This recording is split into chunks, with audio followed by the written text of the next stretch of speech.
Man, Yeehaw. I really want to do the thing now.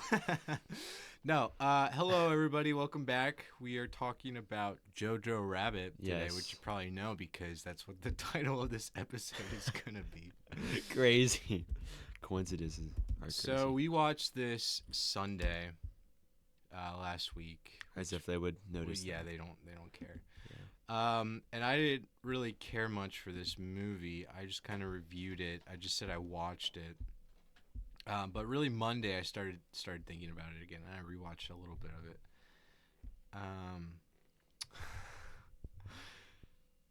Oh my gosh, I'm reading these reviews on Letterboxd. Oh yeah, they're iconic. Do you see the half star one yet? That's talking about how like this was like so terrible because it like makes Nazis look like they're great people or something like that, or just fools. Well, that's the thing. Like people Like- who critique this movie obviously have not seen it. Yeah. They're like, oh, Adolf Hitler, not gonna watch this. Best friend Adolf Hitler. That don't make sense. That's Right. awful.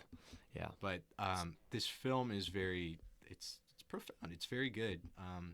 No, one of the I thought it was Cop that said that. No, but somebody said, sorry Tarantino, Taika is the only director that can give me chills by filming a woman's feet. That review got 30,000 likes. Valid. Someone else said Taika's Inglorious Moonrise Kingdom, Mm-hmm. and that got 15,000 likes. Dude, I want a review that has over 1,000 likes. Why Yeah. can't I? Dude, my most is 4. Yeah. Yeah. Man. Yeah. Follow our Letterboxd. I wish like Letterboxd would do like a review of the day or something, and just like it's not like popular people, it's just random. How many people do you think are on this app? I mean, Parasite has over 1 million people that have gave it 5 stars. Yeah. So Wow. thinking about that, I mean, it's actually easier to check this on the desktop version rather than the app because you can search up a movie and it just says how much activity's on it in total. I didn't even think about that. So I mean, I'm thinking Big Guns, Parasite, Jurassic Park probably has so many. Right. I'm just other Big Guns, Jaws maybe. Spitballing. Yeah, I dude, actually- they are dropping a Steven Spielberg steelbook collection I of his saw movies. It's $200. You need to save your money, bro. But is it worth it though? What 'Cause have you I already bought- I what- have I have. What's the latest thing you've bought lately? I mean, it's from last week, the Clint Eastwood collection, Arrival, and Lawrence Arabia, which maybe we'll be watching it this weekend. Nothing since Per chat. you haven't spent any money. No, I'm trying to. If I'm doing it Amazon, I try doing it only like once a month Yeah. because it's been getting out of hand recently. So, yeah, let's see how many people have seen Parasite. It's been a while since we talked about Parasite. Yeah. So it says 6.8 million have seen it, which is a lot. 6.8. That's like almost 7. Let's see Jurassic Park. Does that mean like what other popular movies have like, everyone just seen? I mean, you've seen Jurassic Park, right? 3.8 million. Yeah. What's another one? I'm just gonna throw out Star Wars. Just an idea. I mean, there's a lot of people that get Letterboxd and then they just don't use it. So there's all those dead accounts also. 4 million have seen Star Wars. Wow. How many have seen Last Jedi? Sam Rockwell plays a gay Nazi. Yeah. This guy gave it 2 stars. Okay, I'm reading the half. You're not a Nazi, Jojo. You're a 10-year-old kid. Yeah, it's the quote from it. 2 million have seen. 2.6 have seen Last Jedi. Such a great movie. Well, you're not ready for that conversation. Speaking of Star Wars, Revenge of the Sith, in like the book, So good. it's so good. I just got to the bit with Dooku getting decapitated. Oh, hold up. Somebody's throwing some punches here. Yep. I gotta track this guy I down. told you. Yo, what? You're getting personal with this half I'm star. getting personal. Yeah. No, not even that. Somebody else. There's so few movies I feel like deserve half stars. I don't understand when people like watch a major movie like, you know what, half star. Like anyone that gives Interstellar half star, it's like you're just rage baiting. Like Yeah. you can't look at Interstellar and be like everything about this is awful. It's like come on. At least give it like 1 star. Right. Yeah. Like I feel like half star movies just deserve like the Tubi original ones that are just terrible, like Sharknado or anything in that type of genre is just bro. bad. Okay. Are you like finding where he lives? Well, no. And So put him on the pod. people are so. I'm so mad right now. Somebody gave it 1 star. He said even Wes Anderson should be arrested for his indirect involvement with this thing. I read that. I'm like, what? He wasn't even involved. Yeah. And then, Google like the people also asked thing. The top question is, did Wes Anderson make Jojo Rabbit? And it says Jojo Rabbit is the greatest Wes Anderson film ever made, and he didn't make it. Yeah. There's more authenticity and artistry in 5 minutes of Jojo than any Wes Anderson movie. Oh no! I'm about to crash the frick out. That's like the biggest rage bait known to man. I'm with Wes Anderson fans. Mad. Yeah, I love Wes Anderson. Well, the funny thing, we'll get into it, but like the actual camp scene, I'm like, oh, feels so much like Moonrise Kingdom, but it's like actually awful because it's a bunch of Hitler kids basically.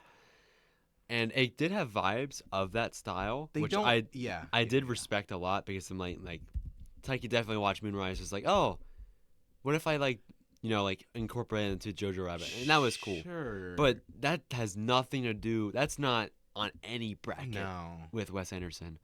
That's just someone inspired by an idea and then using it in their own way, which. Hey, guess what I learned? Other directors do. What have you learned? So I just Googled the director, and then Google was giving me a bunch of movies, and then I was like, I don't know if he directed those, so I'm looking it up on Letterboxd. W. So you're welcome. Yeah, because Google lies to you. Yes, it does. Because I was like, wait, what?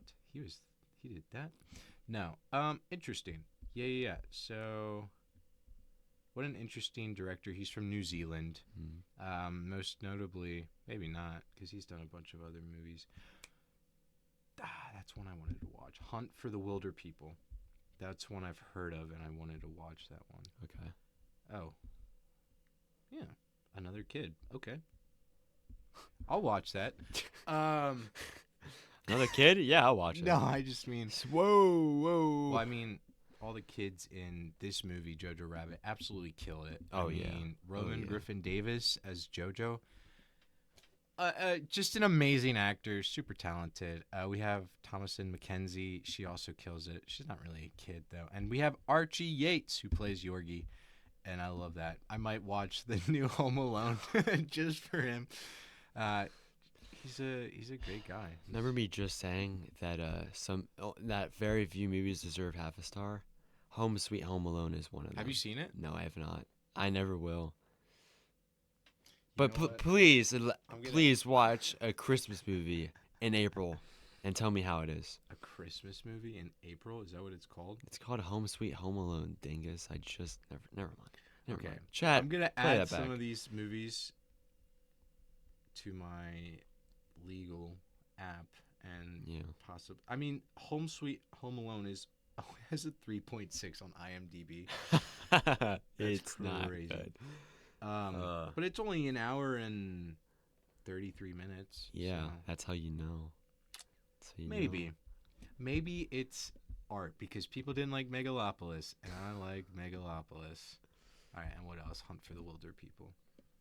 Yeah, I remember I watched Thor Ragnarok like eons ago. I don't even think I finished it, but I was... You gonna watch it tonight? No. Did you... Have we talked... I feel like we talk all the time and I never remember anything. You're not super big into Marvel, right? Like you used to be. Well, I mean, okay, so I have seen a lot of the Marvel movies countless times. Have you seen all of them? Like, not the new ones, but, like, let's say OG, like, Phase 1, Phase 2, Phase 3. I've seen all of them. Okay. I've seen everything up until Endgame, like, straight through. Yeah. Didn't skip a single thing. But... Were you big into it? Like, were you, like, nerding out and, like... I wouldn't say I was nerding out, but, I mean, when I was watching through them all, it was prime. It was, like, Endgame. Oh, yeah. Endgame was coming around, and we were, like... watching everything. I remember renting Captain Marvel off of Redbox before Endgame came out. In theaters, believe it or not. Oh, my parents saw Civil War in theaters, but we didn't watch they didn't watch the first two, so I had no idea what was going on. They just did it to spite us, basically. They're like, we can watch this. Yeah, they come back. It's like, man, that movie wasn't good. We didn't know what was going on. It's like, oh yeah, that's what happens when you watch a third one. Yeah. So then we went to good old Redbox, rented the first two. Andrew Garfield had pulled up instead of Tom Holland, and just like, yo, dude, what's up, guys? The Tazza movies though, Amazing Spider-Man with him, Peak. So good. With best Spider-Man in my opinion. I agree. Just because it's our generation. I feel like if you're from the older generation, you're like Tobey Maguire all the way. Yeah. And those movies do have some appeal to them. I think they've mostly aged well. I really like the third one, and I think that's the most hated one. Yes. But it's like a controversial favorite, like kind of like Cars 2. Like it's something up there. Cars 2's. Who was the director? Sam Raimi. Yep.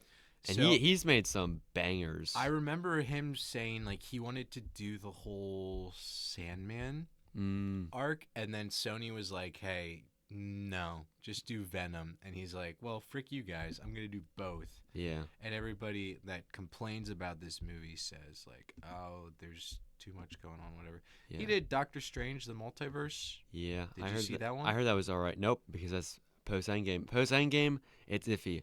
After Endgame, I've seen Guardians 3. I've seen No Way Home. Spider-Man: Far From Home. Spider-Man. Fantastic Four. Right. From this year, and I'll see. Tough. I'll do Doomsday today. I mean, this week. Not this year. This year, when it comes out. Yeah, you have a premiere screening opportunity to go see it. Yeah, I'm gonna see Dune. I'm gonna do Doomsday. I'm gonna see Dune in IMAX, and then I'm gonna go and watch Doomsday. It's gonna be great. It's called. You think it's gonna be good? They're bringing back everything. Yeah. Yeah. I mean, I did my preparation. I watched all the X-Men movies up until Apocalypse. So up until Deadpool 2, and then I've seen Deadpool and Wolverine.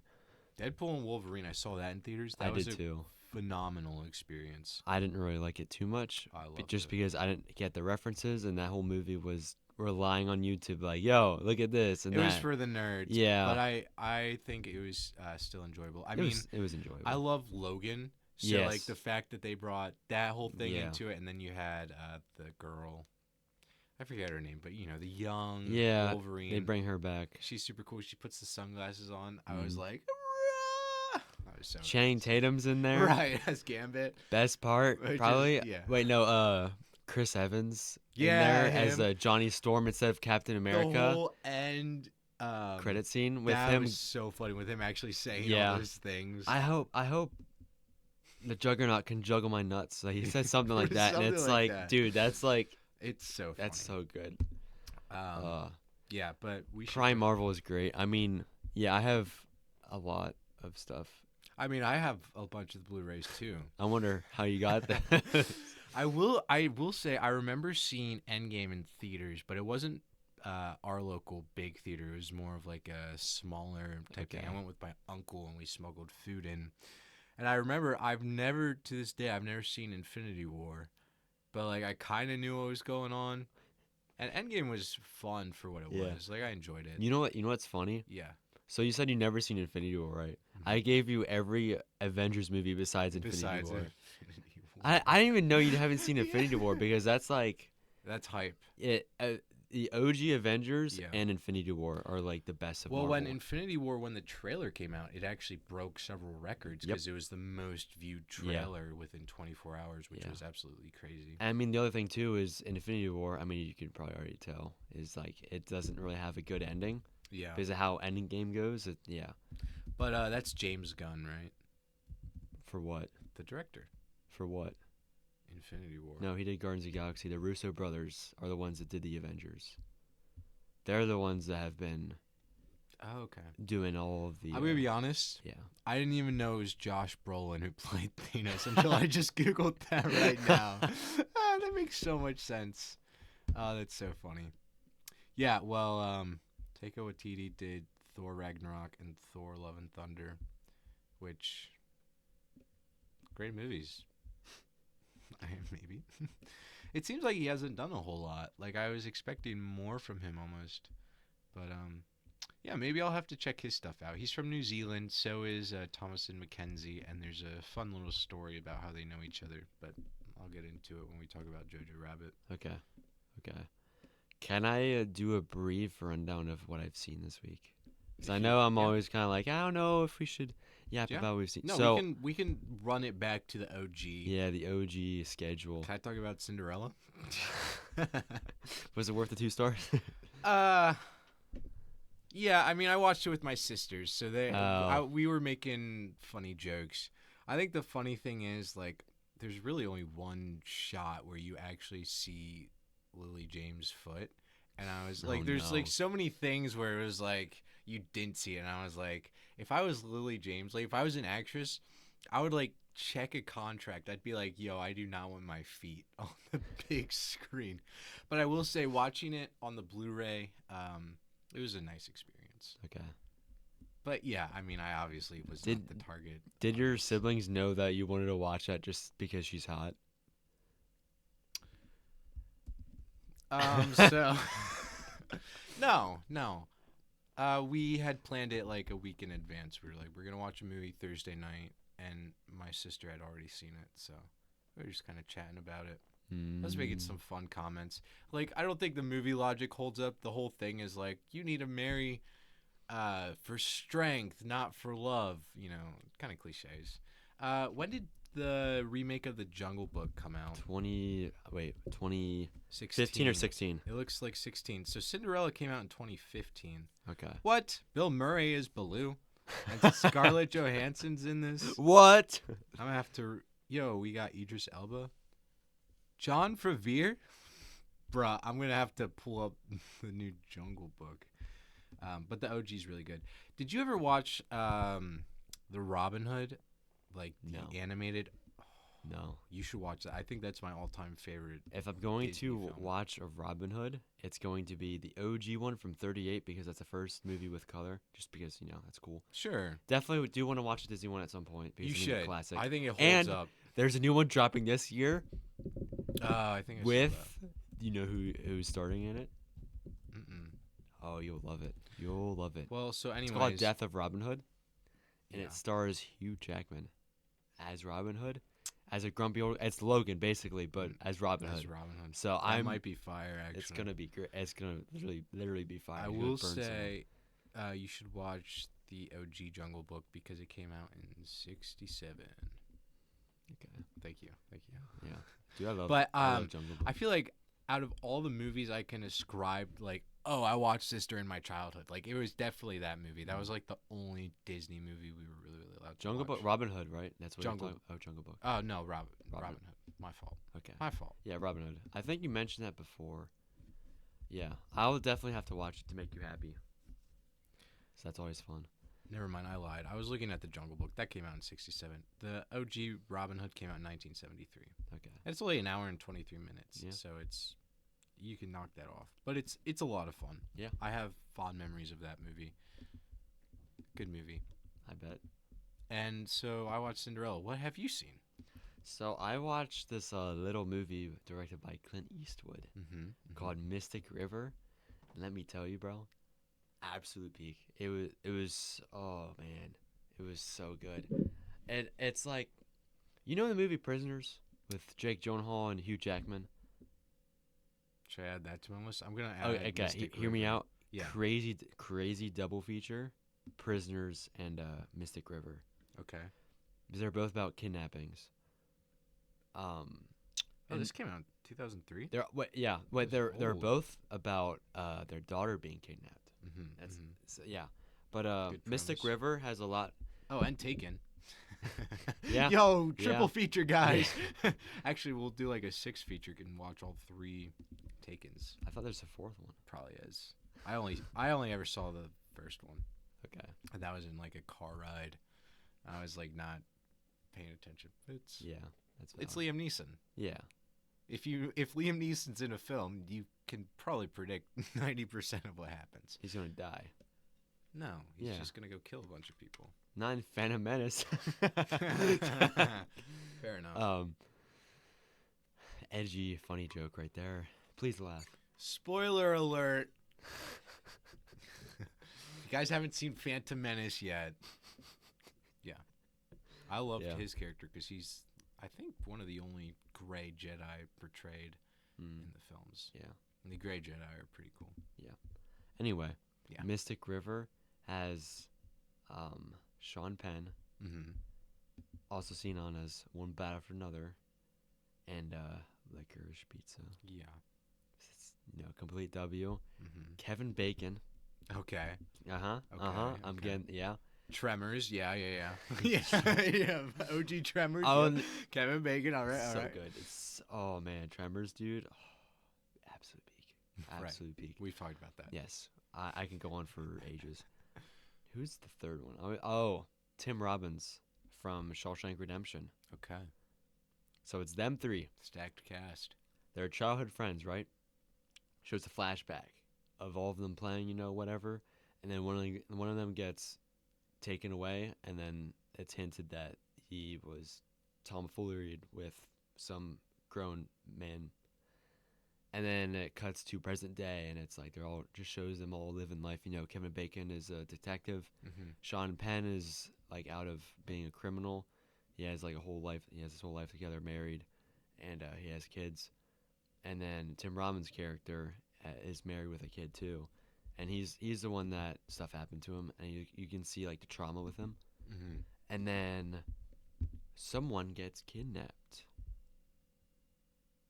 and then they're like, wait, what's going on, trying to find, and then Kevin Bacon, he's the criminal investigation guy, so he's helping this, and then he finds the body of this person, and he's like, oh no, and he's like, yep, and since they're all childhood friends, he recognizes that's his daughter. It's like, oh boy. And then he's there screaming, it's a whole thing. Mm-hmm. And then it kind of just becomes a whole, you're watching the detectives trying to figure out what happened, and then you watch the dad being like, you know what, screw the cops, I'm gonna do it on my own. Oh yeah. So you see all this going down, and there's like some suspicions of like, is it this guy? Third act, insane. But just everything that happens, it's like, come on, it's great. So I said definitely watch that. Prisoners is also really good. I mean, Hugh Jackman, come on. Yeah. And Jake Gyllenhaal, like, it's great. And Paul Dano, that's all you need to know. This guy, Clint Eastwood, mm-hmm. What a guy. He was born in 1930. Yes. And in the last movie he directed was from 24. Two years ago. He's 95 sat in the director's years old. chair, yeah. This guy is so amazing. I swear, he has to live till 100. I really want to see that. We really should do a Fistful of Dollars and the Good, the Bad, and the Ugly. Yes. I always loved his acting in Dirty Harry. Okay. Which just, I haven't got to that yet. Peak. It's just so good. He's like hardcore. I have an update. I am 12% through with Akira Kurosawa. Hoorah, baby! Yeah. I think I've watched 5 of his films now. I watched his second. He has a sequel. Let me pull it up. Of Sanshiro Sugata. Okay. It's pretty good. Mm-hmm. I enjoyed this one. I'm excited because, I feel like this is the first of his films that I would really consider a movie. In a sense, the others they're not dry. It's kind of hard to explain. A lot of them are short, but yeah. So still tugging away with Kurosawa. I'm excited to get to the meat and the potatoes. But yeah, that's pretty much all I've watched besides Last Night in Soho. But we can talk about that. I mean, Edgar Wright is just. Mm-hmm. I'm just waiting until you get to Scott Pilgrim. I don't know what you're waiting on. Yeah. I know I started it. I got like half an hour in, and then I finished my food, and I was like, well, you go play video games now. Many such cases, unfortunately. But anyways, if I could ask any director to make me a playlist, I would pick Edgar Wright. Yep. Yeah. I almost like Tarantino's music is really good, especially Once Upon a Time in Hollywood, because that's kind of the same era, like 60s ish. Yeah. But this just moved me in a bunch of different ways. Great music. Even the soundtrack. Stephen Price, he does a bunch of Edgar Wright's soundtracks. He did The Running Man. And I remember listening to the Running Man soundtrack, and I didn't really care for it. But this one, it's just like a whole orchestra. I'm talking about the soundtrack, so not the actual like song compilations. Though those are all bangers too. Yeah, you want to snap your fingers to every song. But this one I was listening to it at work today, and it was just, it was really good. It feels like a full orchestra, and I love the orchestra.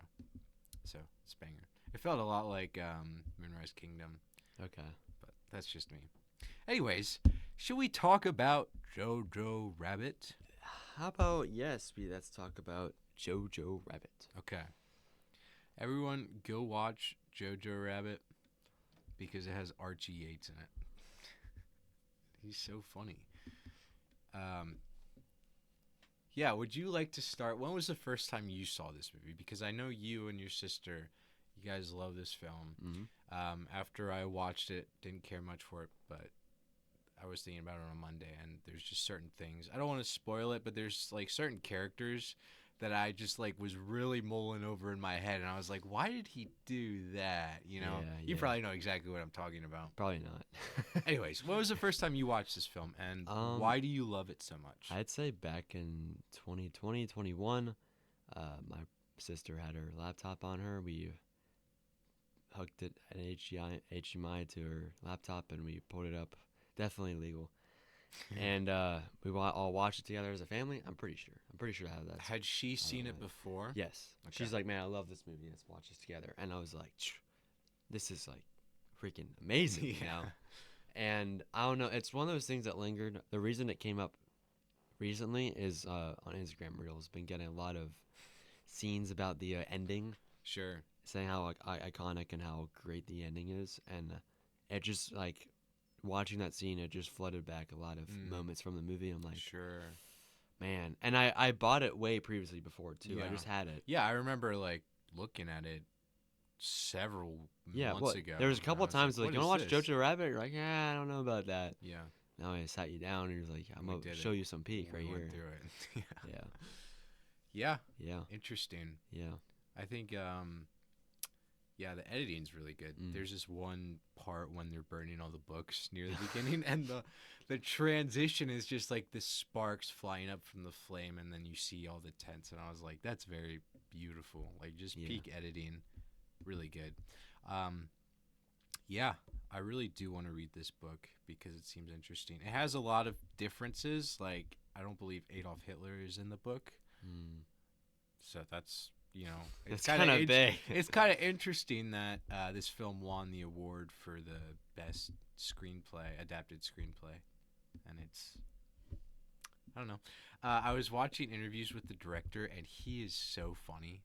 Like, he's just, I don't know what it is. He was talking about this movie, and he's from New Zealand, same as Thomas and Mackenzie, and they were talking about like just how humor is different in New Zealand.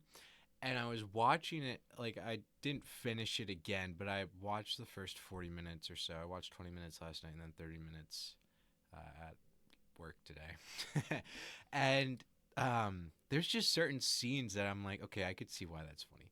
There's this one particular moment where they're all at the pool, and the woman, she sits on the bench and she slides over. Oh, yeah. She just keeps sliding over, and I was like, okay.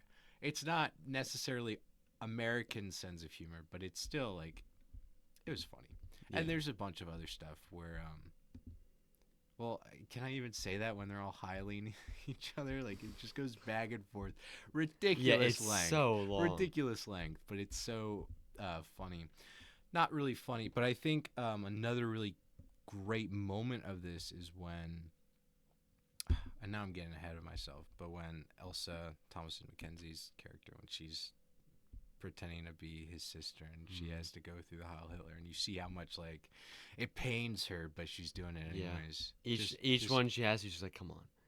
She's come on, like really another one. Just really golden.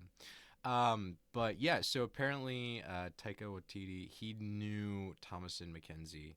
He knew her parents, and so she was one of the first people that he auditioned for this part, and he was like, okay, kid, you got it.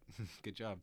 And the guy who plays Jojo Betzler, Roman Griffin Davis, his father is a cinematographer and his mother is a writer. Okay. So they're both in the industry. And I was watching an interview with him and Archie Yates, and he was talking about how he was just in school from like 7 to 5. Like, he would be in school for like, you know, that amount of time. And he's like, I want to do something else.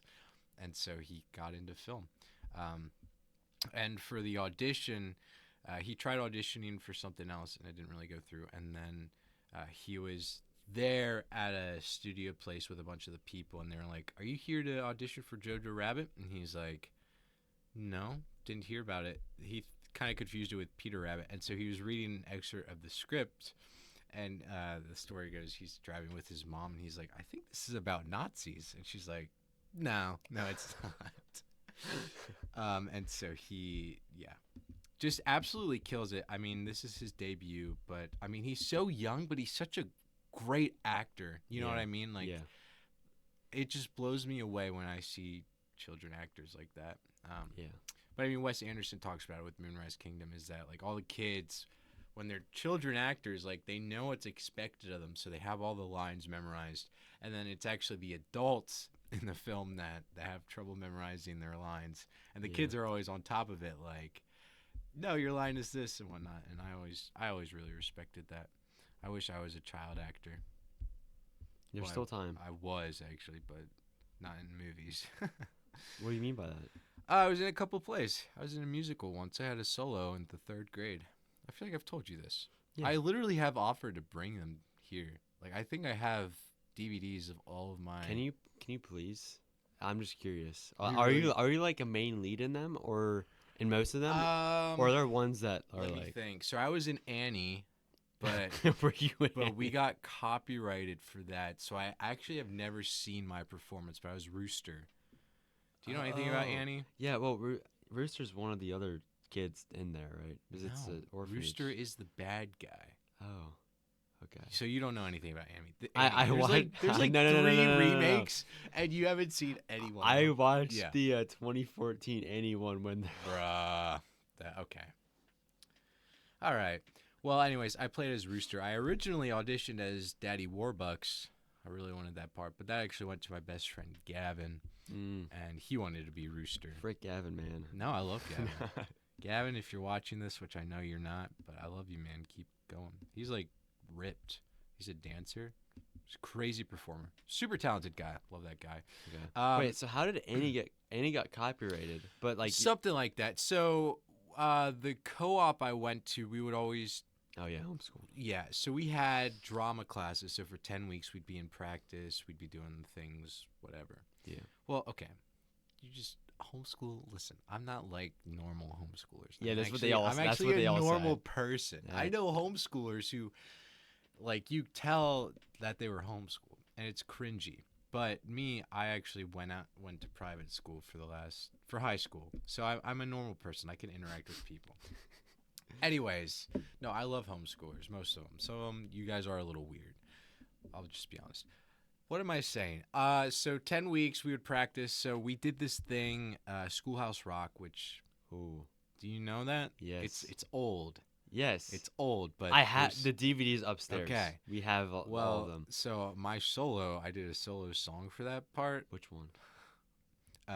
Conjunction Junction. Oh, that's my function. Yeah. Yeah, so I could literally bring them. We could pull that up. That would actually be, I would hate that, but that would be fire. So I was in that one. We did another one, which I don't really remember. I was the king. I looked like I was 50 years old, I think. Like they aged me with makeup, so I don't know if I have that one. I think it was called The Noble Narble. Okay.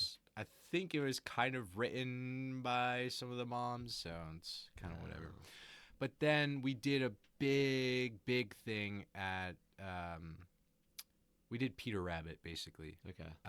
Not Jojo Rabbit. Not Jojo Rabbit. We did Peter Rabbit, and I was still a wee lad, but I guess somebody had dropped out of the high school drama.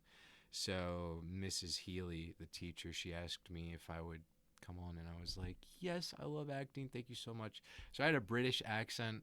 I played he was like a publisher, but he was also like the romantic interest for Beatrix Potter, the author. Okay. Like, it wasn't just Peter Rabbit. Like, we showcased some of the stories, but it was also Beatrix Potter's the author, her life story. And then I also played Newt, Mr. Newt, I believe, and so that was fun. I had a tail and everything. Good times. I could probably bring that one. That one's, I think, a bit longer. And then we did You Can't Take It With You. Okay. No, Jimmy Stewart. That's the guy who did. Yeah, Jimmy Stewart. He did like a lot with Hitchcock. Well, Frank Capra. So originally it was a play, but it was a movie in 1938. I've seen this movie, by the way. Okay.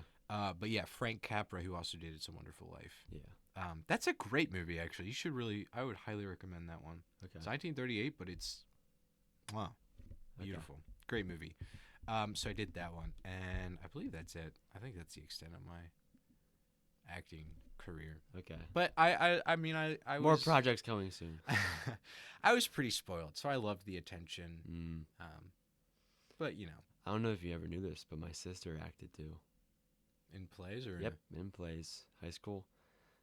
We have, in middle school, it was middle school. We have a magnet of her in it. She played a knife from Beauty and the Beast. Okay. Yeah, that's interesting. Yeah. But that one I actually still remember somewhat. Yeah. Which is crazy. I mean, I remember sitting there, and I know one time we watched the whole thing years later again, because why not? And in high school, she did Frankenstein. Okay. But it was the Mel Brooks version, so it was like more of a comedy. And I forget her name, but she played the girl that was with everyone else, that whenever they said her name, there was like a horse neighing. It's a really fun joke in there. That's funny, because Mel Brooks actually really liked Jojo Rabbit. Speaking of Mel Brooks, Spaceballs 2 is coming out next year. Bro, that's going to literally break the reality structure. Like, everything's just going to shatter. It's going to break everything. It's going to be crazy. Dude, I forget his name, but Rick, whoever plays Dark Helmet's coming back. He hasn't acted in, like, at least 20 years. They pulled him out of retirement. Yeah. They're like, bro, we need you. I mean, John Candy passed away. We need someone to come back. I think Bill Pullman's still around, though. And his son, and his son's coming in for it, yeah. Anyway, Jojo Rabbit. Yeah. Oh, I love getting off topic, though. Yeah. I really also, a really good part of this movie was just Stephen Merchant. He's just this huge guy. And he's just, like, there. But no, he, guess what his height is? 6'7"? Yes, it is. Yes. You know who I'm talking about? The tall guy. He plays the Gestapo. He's, like, the main guy. Oh, yeah. He's, like, the super tall one. Yeah. Yeah, he's in a lot of other random He's in Tooth Fairy. He's in Logan, apparently. He's in middle school, right? Hot Fuzz, The Girl in the Spider's Web. Sherlock Gnomes. Oh. Romeo and Juliet. Yes. Yo. Dude, we need to do a whole episode on that. It's absolute peak. Romeo and Juliet. Dude, you've seen it, right? No. Dude, no, trust me. It's right. actually... It's actually peak. Do you like Elton John? Not really. Oh, no. That's the whole soundtrack. It's Elton John. Okay. Yeah. But it's cool. I'll pull up a clip of it for you sometime. Yeah. So most of this film was shot in studios in Prague. Okay. And they talk a lot about it. Apparently that's where a lot of World War II movies get filmed. And so as they would walk down the hallways of the studios, they would see other Nazi soldiers, and they'd be like, "Are you in the movie? No, you're doing a different thing." And then they'd be like, "Yo, you guys got Hitler in your movie? It's crazy." But the thing I think I love about this movie is it's from the perspective of Jojo. You know what I mean? Like, Hitler isn't some, angry, crazy person in this movie. He's just like, he's how a 10-year-old boy in the Hitler Youth would view him. Mm-hmm. I think that like, the relationship between them both is just, that's what makes this film so enjoyable to watch. Because it's like all in his head, but he's dealing with different things. He's trying to figure out how to get rid of Elsa, who's living in their house. Mm-hmm. And I think this movie is just so good because it really well articulates the tension between, he wants to be in the Hitler Youth, and he's been taught all this propaganda, and he's seen all these things, and then he starts to realize, like, oh, Elsa, this Jewish girl, she's human. Like, she has feelings. She's not, she doesn't hold up to the stereotypes that the Germans are painting about the Jewish people, but that she's actually human, that she has a fiance, that, all this different stuff. And I think that's just a really beautiful part of this film. Scarlett Johansson's in this. She absolutely kills it as Rosie Betzler. There's a whole scene when she wipes the suit on her face. I was like, what is going on? But she was pretending that her husband was back, Jojo's father. Yeah. Anything else that you want to say about this movie?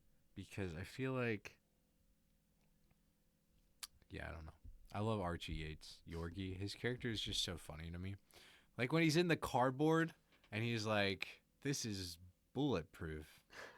It's not bulletproof, but you see it start to chafe at the end, and then he fires a rocket launcher, and I don't know, peak. Absolute peak. Absolute peak. And you get a picture of you doing the Absolute Cinema. Absolute. So you can put that. Yo, on we the, should on make the our own Grammy. memes. That'd be funny if like you turn your Instagram page into a bunch of like you just started a meme page. Yeah, that would be really good. Yeah. So Taika Waititi, he wrote this script in like 2010 or so, and he was working on a bunch of other movies between then. But he never wanted to play as Hitler. He never really wanted to. And then it was apparently the studio Fox Searchlights that was like, hey, we'll back up this movie, because obviously if you have anything with Hitler and Nazis and swastikas, things are going to get, the studios are not really going to want to pick that up, you know. Yeah. And I think that this movie is so different from most World War II movies, but it still captures a bunch of the tragedy, and it's so well done. I really do want to finish and rewatch this again. But yeah, just a great movie. But yeah, he did not want to play as Hitler. But I think it's so interesting to be a director and an actor, and like, how does that dynamic work? Like you're saying cut, like even with Tarantino in Pulp Fiction, it's like, how did that dynamic go? Like would he just go stand behind the camera and be or in Pulp Fiction when he's saying, isn't the coffee in the kitchen I'm worried about? He said cut just after that, and everyone's like, yep, okay, next scene. Yeah, like I don't know how that works, but it's an interesting dynamic. Yeah, and then you have Sam Rockwell as Captain Clenzen something. Have you seen? So he's in The Green Mile. Have you seen anything else with? He's in Charlie's Angels. I'm talking about Sam Rockwell. You know who that is? That's the gay guy, right?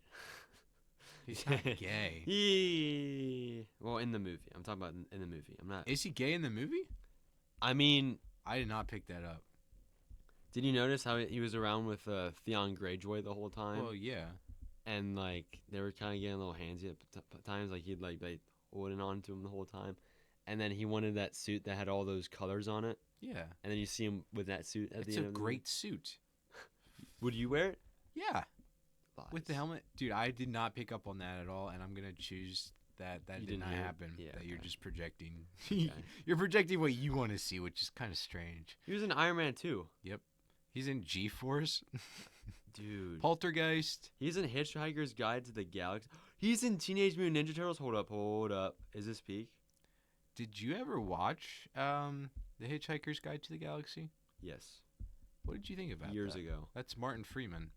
I remember starting it because I read the book in one day. Name one movie that you started and actually finished. Parasite. Jojo Rabbit.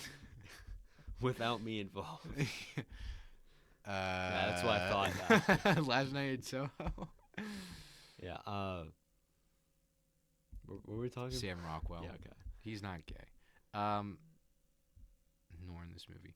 Yeah, Hitchhiker's Guide to the Galaxy. I liked it. My brother's actually a bigger fan of that because that was a book he read in high school, and he loved it so much. He actually has that book that has all of them combined. Nice. That's what he has, and he like just reads that through whenever he has time. It's a good series. I do like the first one a lot. I haven't read any of the others. I haven't read them at all, but my brother was like, the movie adaptations, like line for line, it's good. Oh, okay. Well, yeah, I mean, the depressed robot though is such a good bit. It is. I didn't really remember caring much for the movie. I thought the book was much better, but maybe I'll have to revisit it if you're. Well, I mean, says it was line for line. I know the book is a lot better. Yeah, I mean, I enjoyed that medium a lot. Yeah. So I'm gonna spoil Jojo Rabbit now. So if you guys haven't seen it, go watch it. It's a lot of fun, and there's a couple things you might learn from it. But I wanted to talk specifically. Well, I think it's so interesting when you think about a director and you think, oh, he did this and he did that. But it's also interesting to think about what a certain director didn't do.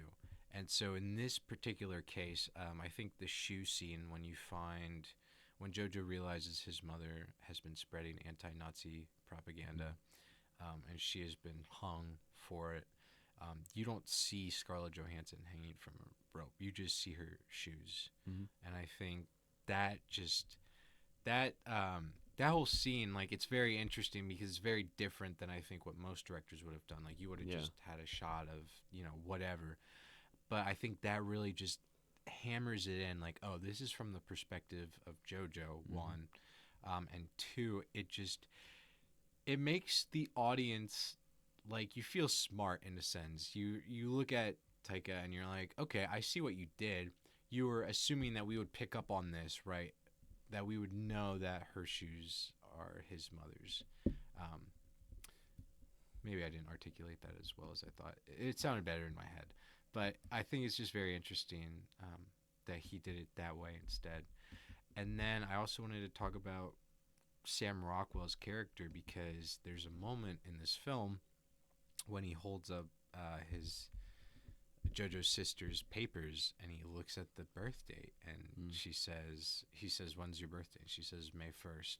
And you find out later it was May 7th, and he doesn't say anything, but then he offers it to the Gestapo, and it's like, if he had taken it, like, it would have been over for that guy too. Like, he would have just been totally done.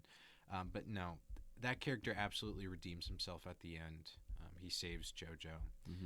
And that scene is so heartbreaking.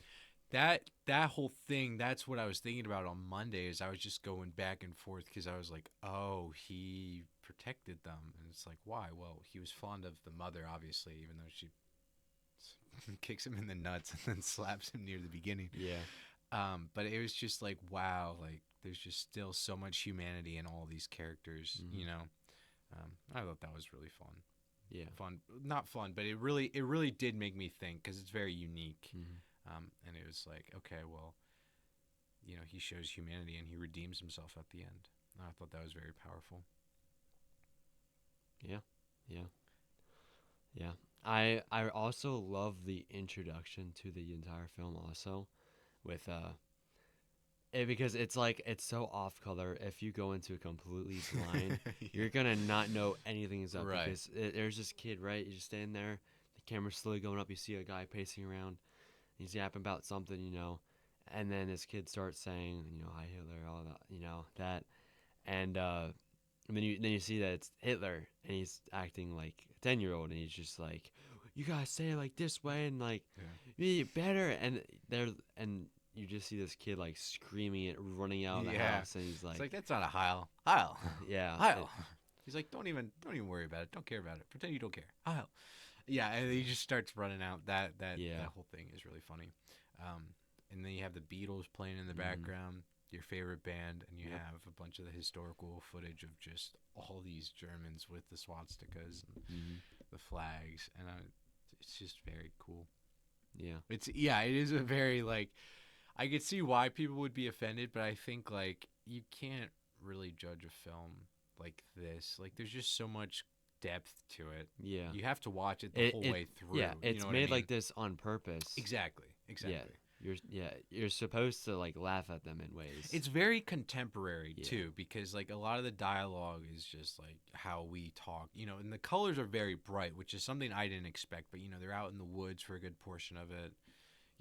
I mean, there's some poverty because you're in, I assume it's Berlin, but it's probably not Berlin, but you're in Germany, and so you see some of the street corners and when he's hanging up the propaganda and whatnot. But yeah, the colors are very bright, which this movie isn't dark per se, but there are like very like profound themes. So one is JoJo's family, like half of them are gone. So he has a sister, they don't know where she is. His father, they assume, is just still fighting the war, but he's most likely dead. There's a lot of gravity in this movie, but it's just, and even how Hitler looks in this film, it's comical. It's not like, I think Taika, he mentioned like he didn't do any research for Hitler because he just wanted to do it how he wanted to do it. He wanted to make it lighthearted and funny. But yeah, this movie, very good. It's apparently everybody was crying at the credits. Yeah, and we weren't. We were stone cold Steve. Well, like they dance and it's very touching, but I wasn't like, I wasn't close to tears. Yeah. So maybe that's something wrong with me. Who knows? Very much so. Yeah, but Thomasin McKenzie absolutely kills it as Elsa, and that whole scene when they're dancing, like it slowly starts. Mm-hmm. I mean, yeah, there's this whole thing where he's like, "You have to keep hiding. Nobody won. We're still fighting, or we won, and whatnot." And it's like, there's that tension because you can see it going either way. Like, is he just gonna keep her there and not let her be free, or is something gonna happen? But yeah, I thought that was very sweet. It's a good touch to the end. Yeah. Jojo, what happens to Jojo? Who knows? Yeah. Or her. Now I want to watch. Oh no. Oh no. What? What are you gonna say? I was gonna say I want to watch The Long Walk again. To see the Charlie horse. Dude, I want to see. I want to see freaking. Frick my freaking Chungus life. What's his name? I'm gonna crash out. Cooper Hoffman? Yes, thank you. Cooper Hoffman again. Bro, it's on the tip of my tongue. Dude, The Long Walk, what a great movie. We should do an episode about The Long Walk. Didn't we already have a bit? Oh, we talked about it in our 25. No, we did a full episode on The Long Walk. No, we didn't. Yes, we did. Find it. Are you gaslighting me right now? I'm gaslighting you. Look for it. There's no way we didn't talk about this. We didn't do an episode on it. Yes, we did. No, we didn't. Viewers, fact check us because Micah is wrong. Like he always is. No. Never trust the Micah. No. Yeah, that's actually so true. I get it. Every Micah I know is weird. Including you.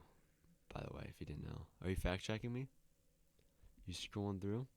Bro, I could have swore we did The Long Walk. And I swear we had an episode about we The talked Long Walk. about it in our 2025 movies episode. That's when we talked about it because it's in the thumbnail. Look at the thumbnail. Has The Long Walk in it. Yeah. Yeah. Boom roasted. Well, that's a good episode. It's an hour and 38 movies. Dude, link in the description. An hour and 30. Now you have to put that in. Yeah. Dude, I'm just looking back at all of our episodes and I'm like, holy moly, we've done so much. Yeah. But episode 29, by the way. This is episode 29. 29. Dude, when is Jordan Peele coming out with another movie? Hopefully before you move. The Running Man. Yeah. The Running Man. The Running The Man. Running Man. I do love our Wes Anderson episodes. Yeah. Bangers. Dude, you with the suit, though? That's what carried it. No. Yes. Wes Anderson carried it. By just making really good movies. Yep. Yeah, no. Wow. Cooper Hoffman. What a guy. What's the name that he plays? In what? The Long Walk. Who do you keep referring to as? Gary? Is he Thomas Gary? Curley? No. Thomas Curley. Hold up. Thomas Curley. That's who Roman Griffin Davis plays. Okay. Right? Sure. Now I gotta look this up because you're spreading misinformation. Yeah. Everybody should fact check me. So Cooper Hoffman plays Raymond in The Long Walk. Yeah, he's the main. Yeah, I know. character. And then he plays Gary. Gary and Ray. No one's giving him a break. And he's also in Saturday Night, which is another reason to watch that. Also a peak movie. Cooper plays Dick Ebersol in that. In what? Saturday Night, which is... What is Saturday Night? Oh, your Saturday Night Live thing. Yeah, Yes. That you spouted off. Yeah. Like Well, I talk about... well, now that Cooper Hoffman's in it, I gotta watch this. He's not a big person, like character in it. Boo. But, no, the reason I want you to watch Saturday Night is the same reason you want me to watch Coffee Town. Oh my gosh. Is because, yeah. I just got so sad. Why? I looked up Cooper Hoffman, and one of the first pictures is him as a young boy with his dad. That's literally so sad. Why? His dad's dead. Oh. Philip Seymour Hoffman? Philip Seymour Hoffman. You don't know who that is? No. He's an actor. He was an actor. Okay. Bro. Yeah, I'm sorry, I don't know ball.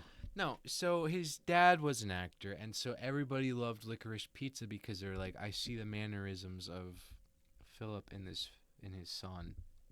Him? Yeah. So you do know Ball. Yeah, dude, Magnolia. Never seen it. Oh, man. Oh, that actually... Who does he play in Magnolia? He plays the guy that gets Tom Cruise and his dad reunited. Oh. Yeah. Yeah. No, that makes sense. That's... He's in Wow. Hunger Games. He's in Moneyball. Did you ever watch that one? I haven't. I watched that Yeah. one. He's in my favorite movie, The Big Lebowski. Apparently, he's in Red Dragon. That goes hard. Yeah. Yeah, he plays who's the reporter? Oh yeah, Yeah, that makes yeah. sense. Yeah. I'm sorry for the viewers. We're just fanboying right now. We're This is- fanboying. Oh man, this is great. Twister, he's in. Yeah, the OG Twister. 96. Freddie Lowndes. He plays Freddie Lowndes in Yeah. Red Dragon. Yeah. Wow. That's crazy. I love this because we're literally just going to be like there's going to be a day like our 100th